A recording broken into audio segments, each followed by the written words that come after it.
Hello and welcome to the channel. Today I'm really excited to be talking about improv theater because it's amazing and I love it. So for any of you who are thinking of maybe taking a class, you're curious what it is, or maybe you have a kid you want to sign up, yes, do it. We're going to talk about why, but the real life benefits are so many. So many. It's very cool. Okay, so let's get into it. First off, for anyone who doesn't know, improv theater is a performance form in which the script, characters, storyline are all made up on the spot. So nothing is written or planned ahead, and all of the players on stage are working with each other to discover the story as they go, which makes it a really fun, kind of intimidating art form. And it's also why improv is associated with comedy. Most of us have heard of an improv comedy show or troupe because it tends to get really funny.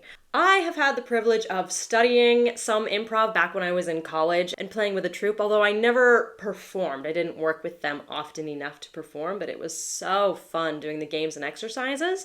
And now I get to teach some improv to my high school class, and I love the work and getting to see the students grow from it. So today I want to break down 9 solid reasons why improv is worth your time. And I'm pairing most of these up together. So the first 2, it teaches really healthy risk-taking and consequently builds a lot of self-confidence. Now, because there is no set story, every time you go up to do an improv game or perform a scene, you are taking a risk. You don't know what's going to happen. You can't control the outcome. So in classes, when you're learning this, you're taught over and over again that it is a safe space, that you can try and experiment, try something new, just throw something out there, and it might not work. It might not be good. The first time, it often isn't, and that's okay. And that's some of the absolute beauty of theater overall, and then improv in particular. It really teaches students of all ages that it's okay to take risks, and this is so important for our lives. We never grow unless we move outside of our comfort zones. And it's one of my favorite things to see when I'm teaching improv is the kids, especially the shy ones, right? Especially the ones who didn't even want to take a theater class in the first place.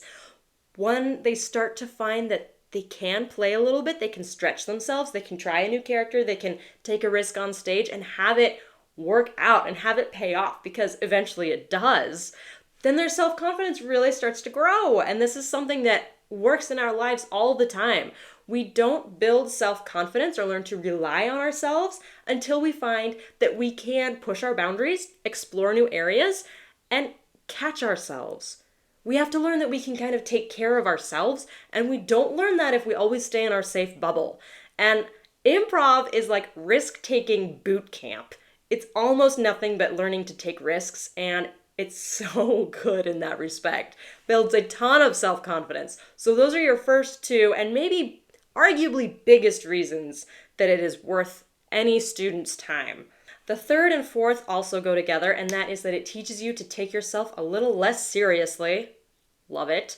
And also helps us develop a sense of play. It gives us a chance to play. If you've seen any of my videos before, you know I'm a little obsessed with the idea, particularly for adults, because play gives us the opportunity for really effortless learning and growth. It's a very active recreation as opposed to passive recreation, and it's something kids do constantly, and you can see how quickly they grow and they learn. It's one of my problems with the school system is, in a way, it doesn't always foster that. That's a sidebar. Anyways, play is really important. For children, of course, and for adults, and most of us don't play, and improv is a great opportunity to do this. Part of why adults usually don't play is because we tend to take ourselves too seriously. So improv is great for that, because again, you are going up in front of a group of people to make up a scene. You have no idea what could happen. It might suddenly occur in the scene that you have to pretend to be a giraffe. I don't know how to pretend to be a giraffe, but if I was in the scene, I would figure it out. And it would be ridiculous. Of course it would be ridiculous. Again, improv comedy. Anytime you're allowing people to laugh at the work you're doing, you must be getting over your ego. And if you know anything about psychology, you know that is a good thing. The most grounded, confident people have gotten over themselves. So improv helps us to do that. Oh, and I love it. So important, so useful for all of us as humans. And then numbers 5 and 6, it teaches us to loosen up and go with the flow a little bit better. And it teaches really good teamwork skills. So these go together because we can't, in improv especially, you can't cling to your own path and say, this is what's going to happen in the story. This is what I want to do. You can't do that and have a good scene and be a good team player. The only way it works is if you can say, okay, what are you giving me to work with? There's a rule in improv called yes and, meaning if your scene partner proposes something, oh my gosh, there's an airplane falling out of the sky. That's their proposition. Your job as their scene partner is to say yes, and look what else is happening. Your job is not to say, no, I think you're wrong. I think it's a big bird. You've just taken the scene from your partner and taken it for yourself and decided that you're going to control it.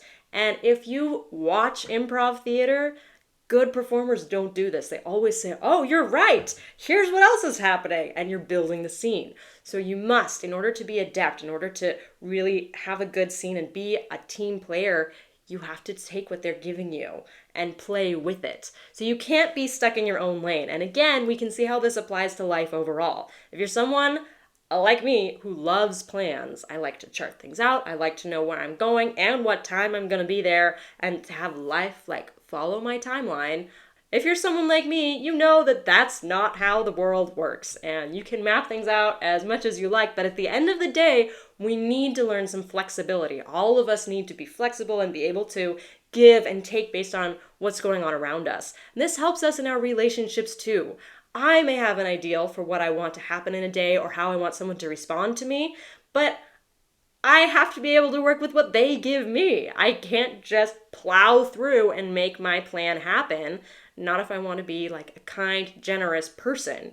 So improv helps with all of these concepts. You have to be a really good team player and work with the people around you. Because when you're on stage and it's just the two of you, you are all each other has. You are up there and your scene partner's up there, and you want them to catch you if you get stuck. Because sometimes we get stuck and we can't think of like maybe how to make the scene keep going. If you're on stage with a good scene partner, they'll catch you. And it teaches you to do that for other people too. Then right along with these ones, number 6 and 7, improv teaches us to be very mindful and present in the moment. And it also strengthens our listening skills. So by being present in the moment, it means that you're just paying attention to what's happening in front of you. Some of us spend most of our time thinking about the future, or maybe dwelling on the past, neither of which are in and out bad, but they aren't the best way to live overall. Most of our time should be spent right in the present moment, and our best work is always done in the present moment. And improv demands that you stay in the present moment because it moves fast. And if you're not paying attention, if you're thinking about what you're going to do next, what should I do next in the scene? You're probably going to miss it. You just have to stay right where you are, trust your scene partner, and listen really well. You have to listen hard when you're doing improv because you need to know exactly what's being given to you so that you can react, so that you can respond. So all of these things go together. We have to learn to trust ourselves so that we can play with confidence and stay present in the moment, listen to our scene partner, take what they're giving us, and react in the moment and not lock up and try and plan ahead because then you'll miss the moment and you won't catch the scene. So it's all very interconnected and it sounds kind of intense, but these skills build on each other really naturally. So this mindfulness, again, applies to our lives overall, and it's inherent to improv if you're going to play it well. Listening goes with that, obviously. If you're present in the moment, you're also present to your scene partner, you're listening to what they're giving you. It's great. And it's really intense listening too. My professor in college used to say all the time, yes, you're listening here. Like, I want you to listen here, but I really want you to listen here. And I thought that was so interesting. I was like, what do you mean, listen here? But you can feel it. You get the same concept actually with sports sometimes, when the team is really clicked together. And you can even tell as a spectator, you're like, oh, they're in the zone. From my theater training, I would say they're listening here. They're really connected to each other beyond just literally listening to the commands of what's going on. And you can feel it in a theater or in any kind of live performance. When the cast and the crew is really clicked together, there's like an electric energy in the air, and people will sometimes move in sync, or the lines will come really effortlessly when you get this really deep level listening. And it's another thing that theater overall really encourages. And improv in particular because it's so fast-paced. So it really encourages deep listening, which is helpful for all of our relationships in our lives and all of our work and activities as well. And then finally, number 9, and I think this one is maybe very apparent, but it teaches quick thinking and very creative problem solving. Because it's fast-paced, you have to be able to come up with answers really quick. And actually, it's training you what it's really teaching you to do and the skill you're developing. It's like exercising a muscle like anything else. You're learning to take something that's given to you and very rapidly think, okay, I could do one of these things. Which one is the best? And then you pick one and you go. But it's a super useful skill. It's very intense, creative, quick problem solving, and you're exercising this muscle, and it's apparent how that applies in anything in life. If you can take a situation and say, okay, I could do one of these 5 things, let's try this one, as opposed to most of us who aren't training this deliberately will say, oh my gosh, there's a crisis, let me do this, and you'll just pick one thing and you'll do it right away. It's another thing that ties back to this idea of trying a lot of things and learning to take risks, learning that you can kind of rely on yourself and trust yourself to figure things out. We learn that we can look at many options really quickly, and it just helps us be better problem solvers and come up with better solutions the first time. If you spend time deliberately practicing and letting yourself make a bunch of bad choices all of the time, you'll get better at picking the good ones. It just makes sense. So it trains us to be really quick, creative problem solvers, which is so fun on stage in a performance and so useful overall.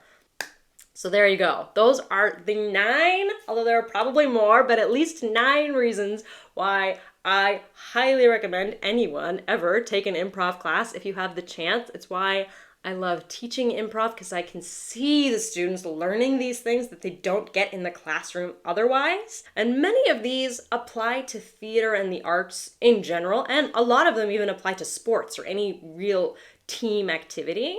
But there's something about improv that, again, it's kind of like a boot camp. It takes a lot of these elements that are present already and just magnifies and kind of intensifies them, which makes it, again, kind of scary. I think a lot of people are hindered from pursuing improv because they're like, that's too far outside my comfort zone.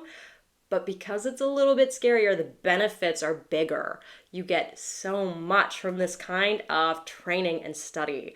And it's just so fun. It's so fun. I hope this content has been helpful and answered any questions you might have. If you have any other questions about how it usually works or what it looks like, or I don't know, unrelated theater questions, please drop them in the comments. I love talking about all of these things. Thank you again for watching. Go ahead and subscribe if you haven't, and I will see you next time.